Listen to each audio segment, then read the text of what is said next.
Bienvenido, BIGJAY, escape a República Dominicana.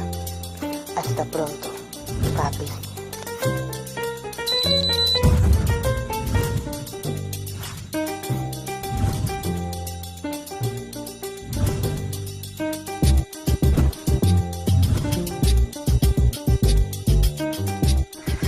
Big J, take one.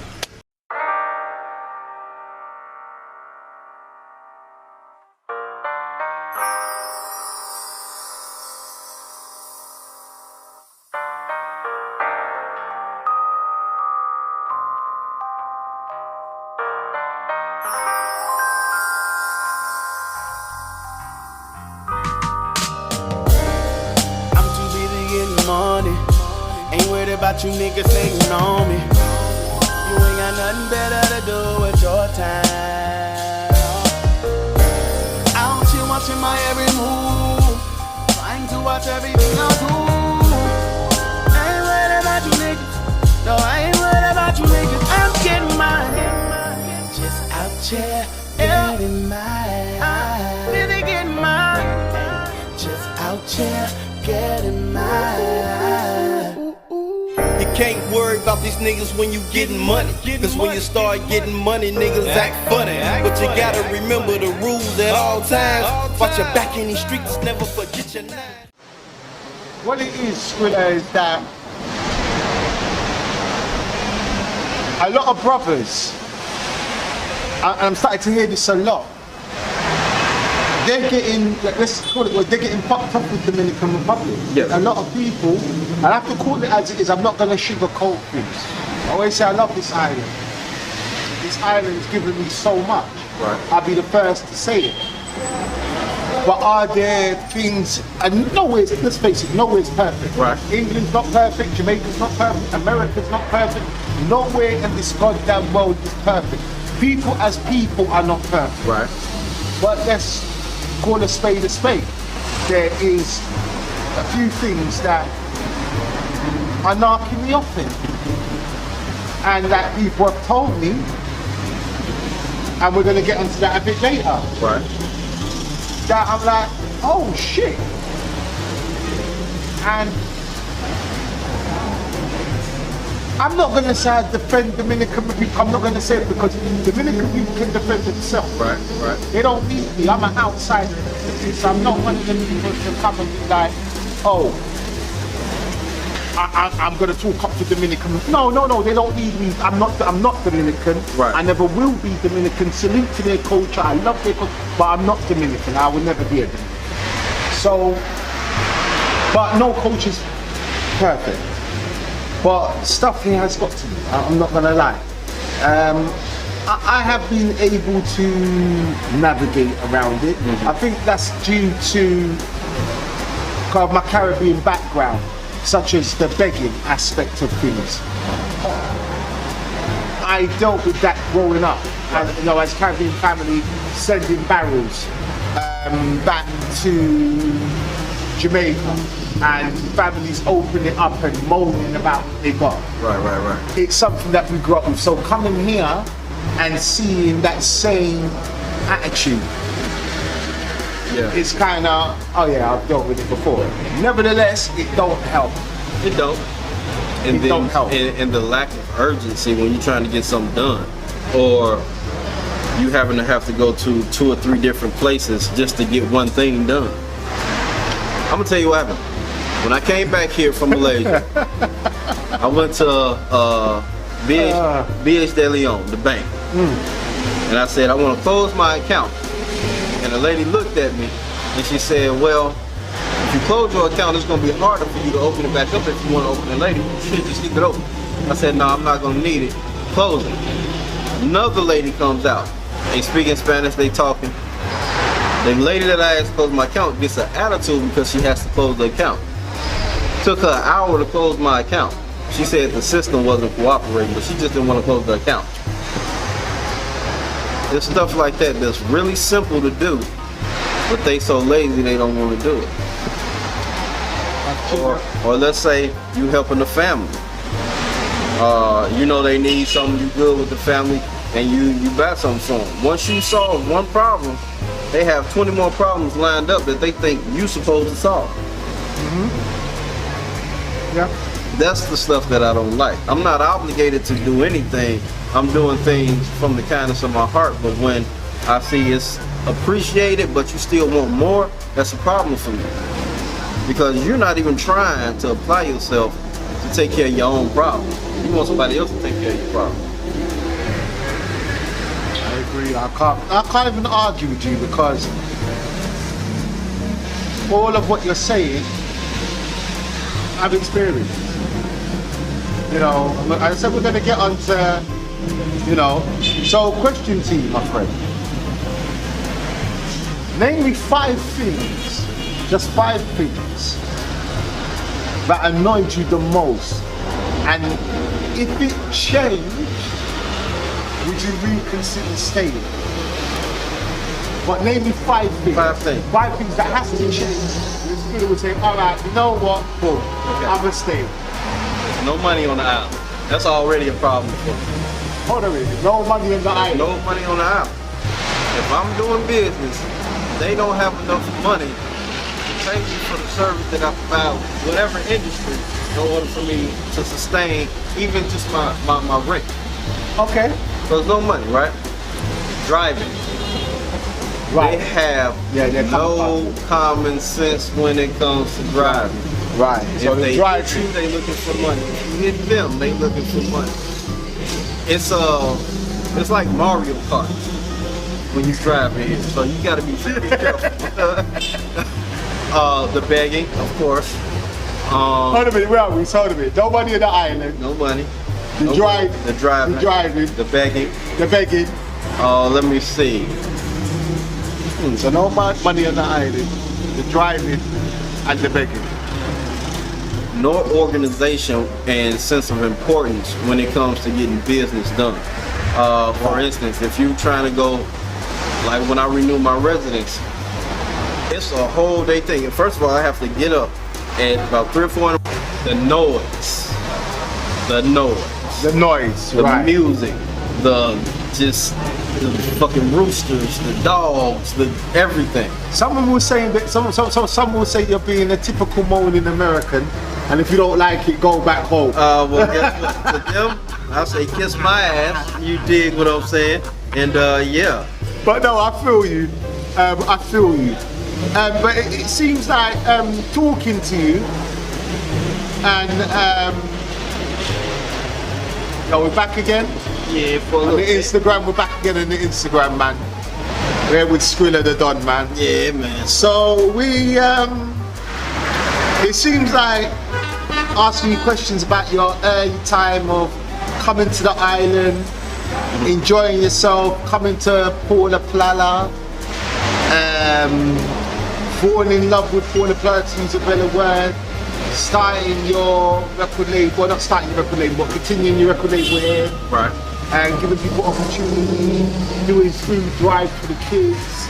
You know, well, community man.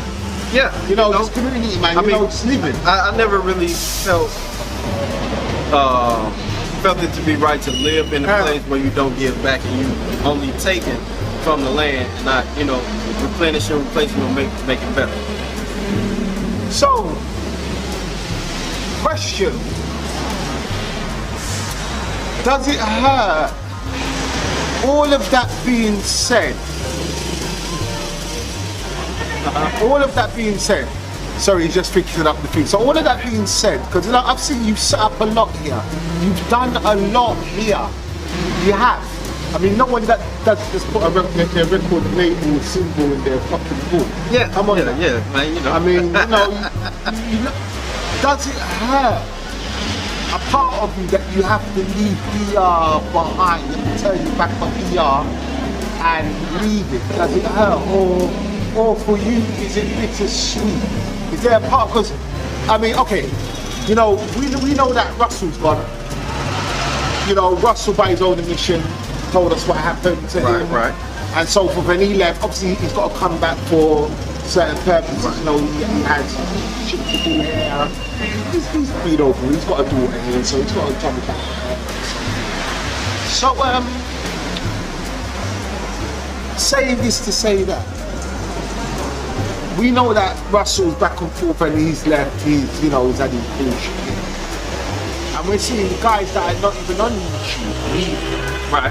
Does it hurt somewhat to leave what you fell in love with at one point? Like, do you feel a bit, man, if you just, it's almost like, man, if you just behaved yourself, I would have just, is it one of them? Yeah, I still love the Dominican Republic. For me, it's not to be here full time anymore because I've been here for 8 years now.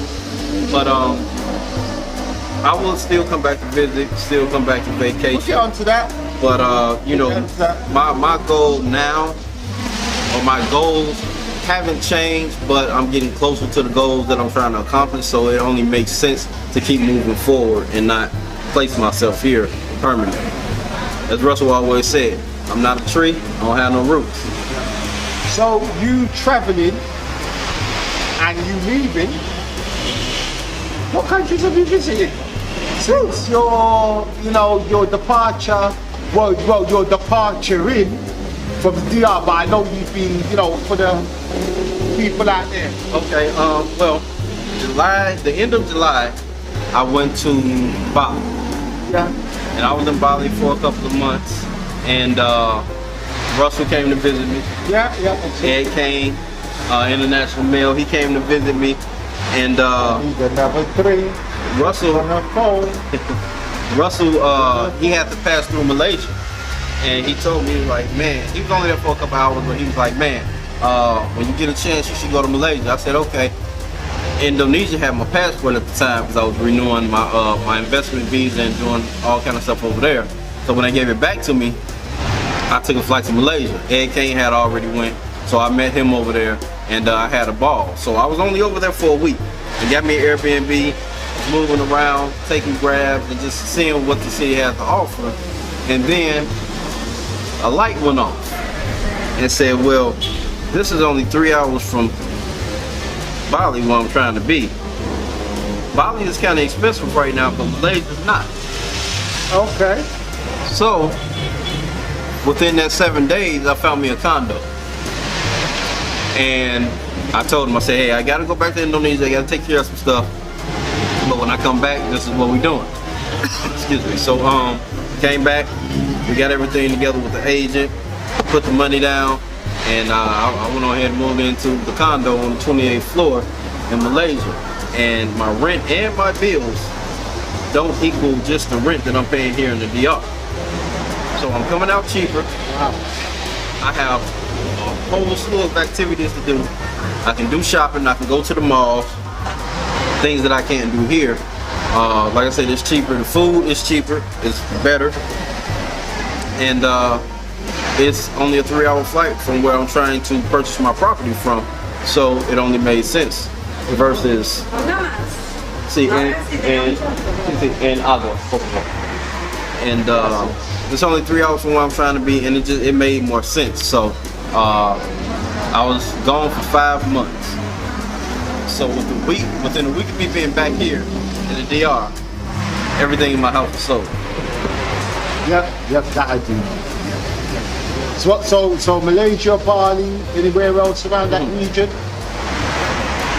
Well, when I go back, I'm definitely going to visit Thailand, Philippines, Cambodia. Oh, damn. I'm going to go to France. I'm going to go to Maldives, probably. I'm going to check out China, Japan, and I'm definitely, after I purchase my property, I'm going to South Africa next to buy a property there. You are not playing. Yeah, man. You are not. Got to keep it moving. So, what country grabs you the most?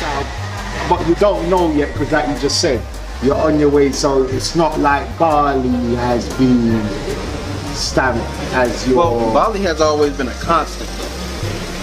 So that's why I started up my business there, and I got the investment visa, and I can go in and out. Is it somewhere you see retiring as an old man? Yeah.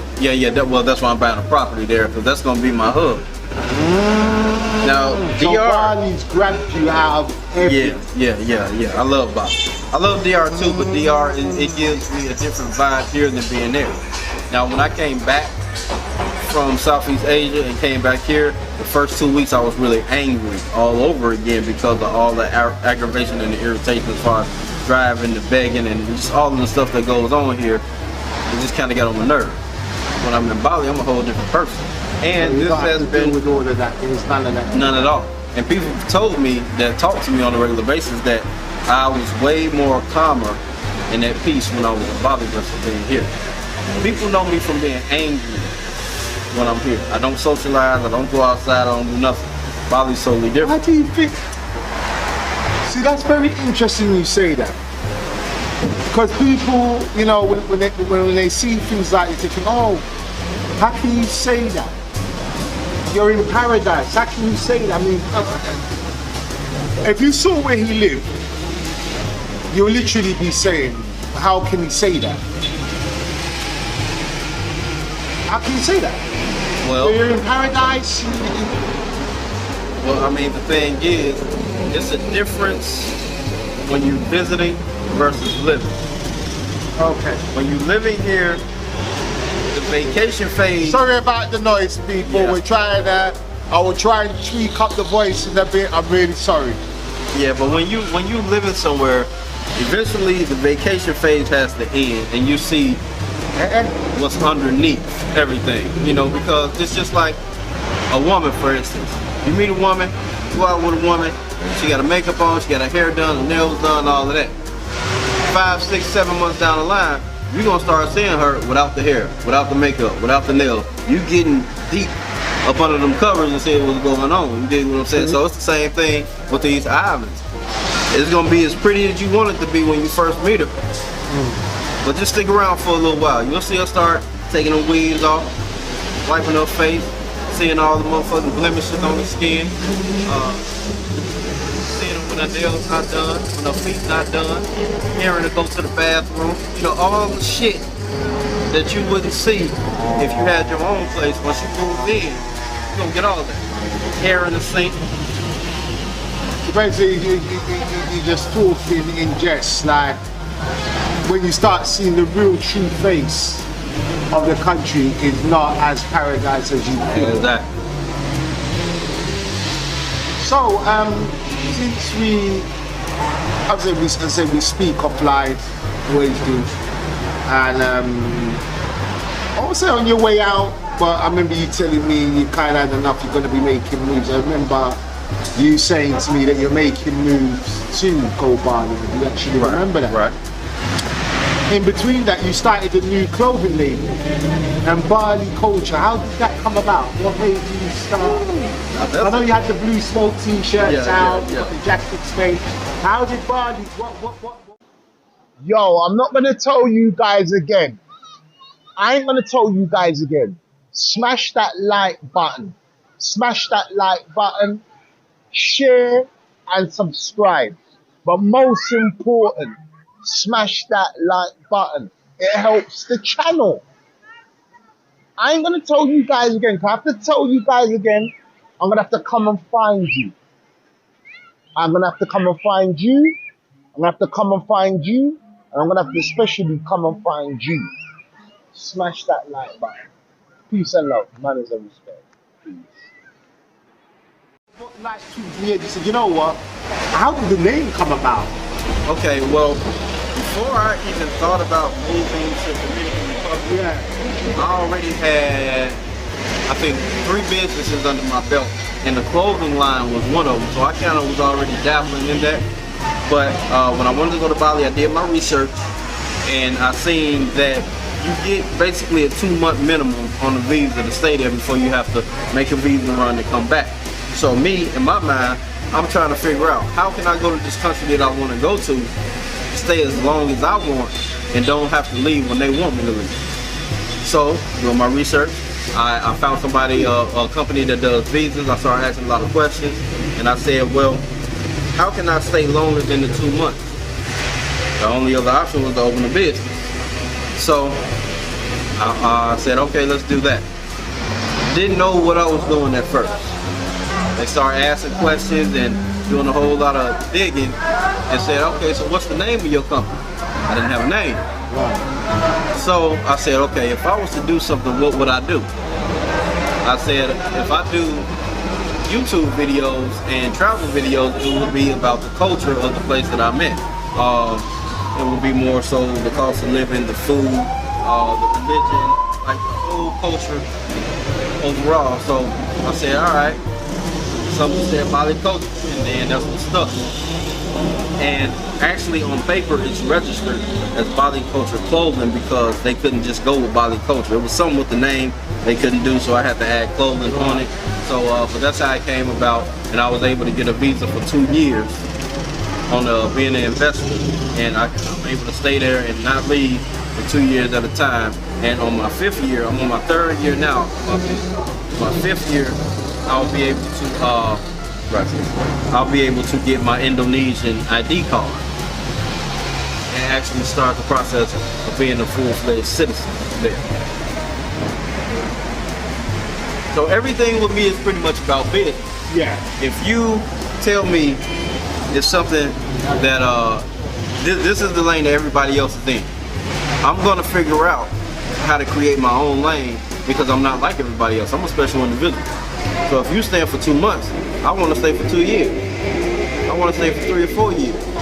So now I got 3 years under my belt where I've been there. I can go in and out. I go through a special line just like the locals.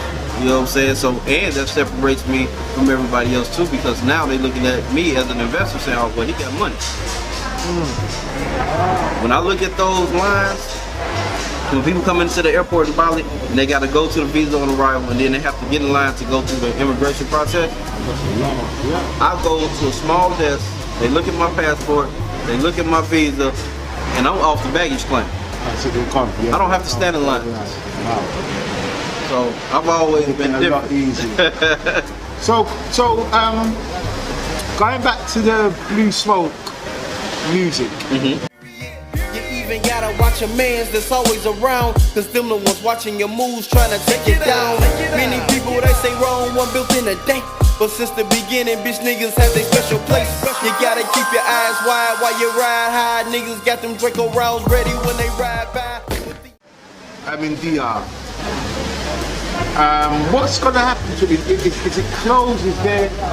Have you still got like artists like scattered about? They're doing little bits, or is that's it? The operation just dead in the water. Well, for right now, Blue Smoke is on pause here in DR because I have a manager here, I have a DJ here, and I think I have one security guard. So they're still going. Yeah, they still pushing the name on social media and everything, but we're not actually doing any more events. So I have half of the people here, and then I have some in Mexico trying to get to the States, and I have some that's already in the States. So eventually, when everything and everybody gets settled, we'll kind of do like a reunion thing, record some more music, do some concerts somewhere. Don't know if it's going to be in the DR or in the States, but it will be the faces that everybody's used to seeing here.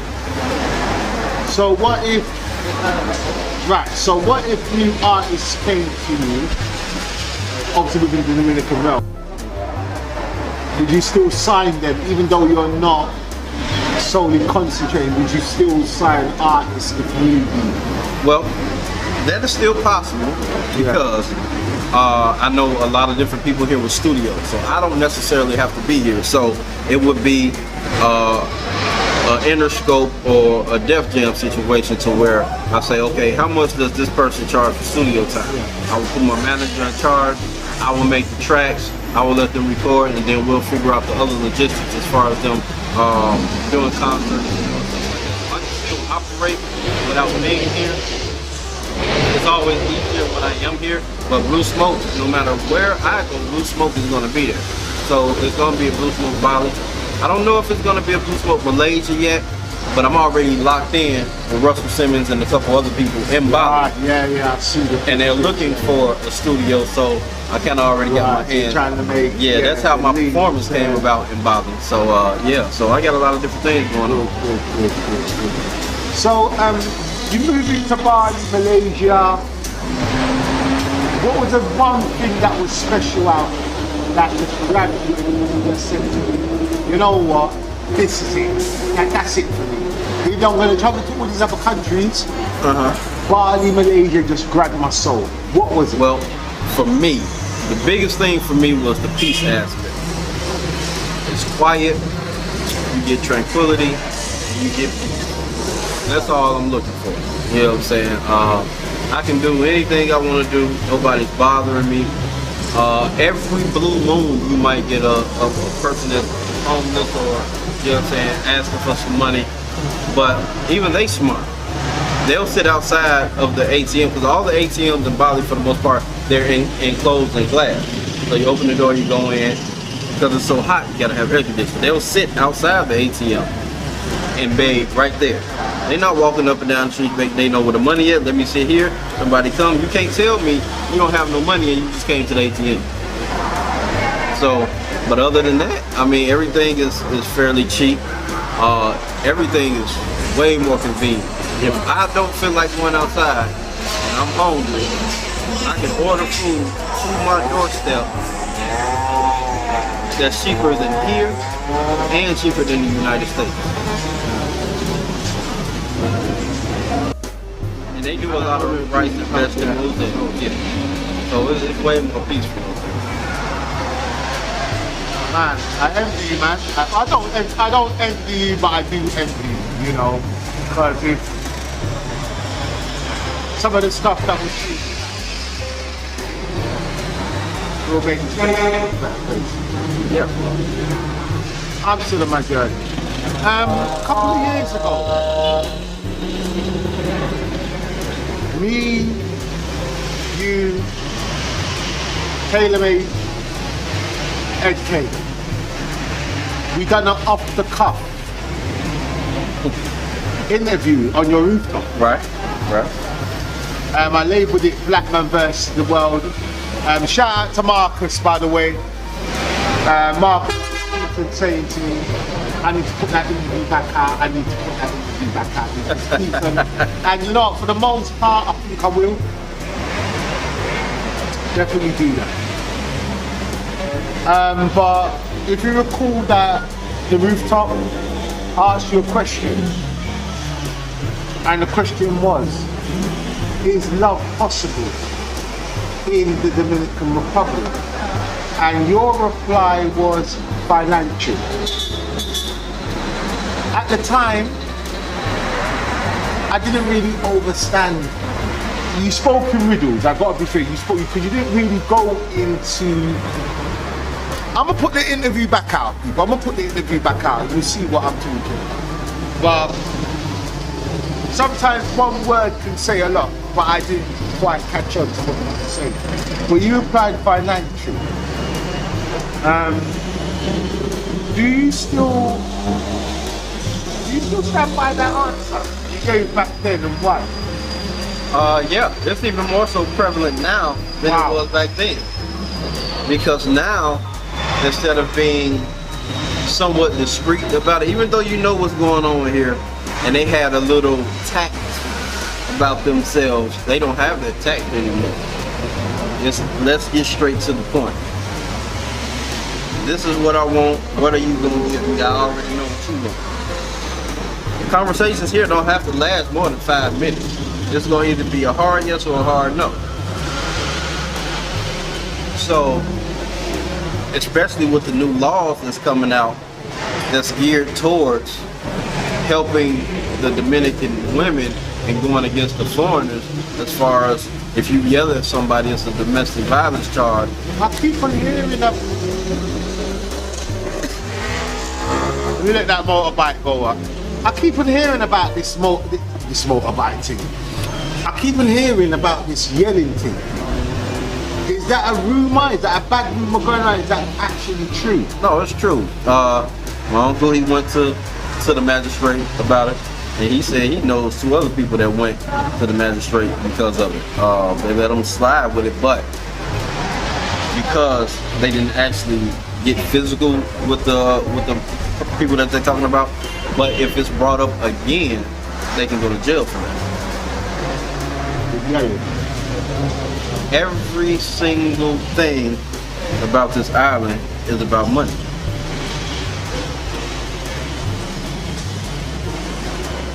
When it comes to specifically trying to have a relationship with somebody, everything is about money. I don't care if she the police, if she the doctor, if she a dentist, if she a bartender, if she work at the bank, if she work at the grocery store, if she got a job on the fucking cruise ships. Everything is about money. Everybody here has a price.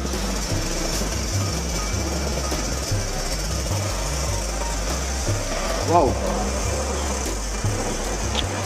I would love to, I wish I could combat. But see, these are not things that I'm go just... against what you're saying. Yeah. Or even, I wish I could play devil's advocate. But I can't. Right. But before anybody say anything about, well, I don't know, it's not like that. These are things that I witnessed. You know me, I play devil's advocate all the time. Yeah. I can't. But I've witnessed these things firsthand. From the police to the lawyers to everybody. I've been here a long time. I just don't say. If anybody has anything to say about me, it's going to be respectful because I don't bother anybody. I'm not in any scandals. I'm not in any WhatsApp groups. I'm not talking shit to nobody. I'm not out here trying to sleep with everybody. You know what I'm saying? So. Do you think DR gets a bad rap because, you know, you've got a lot of brothers obviously going to Colombia and you know how that's turned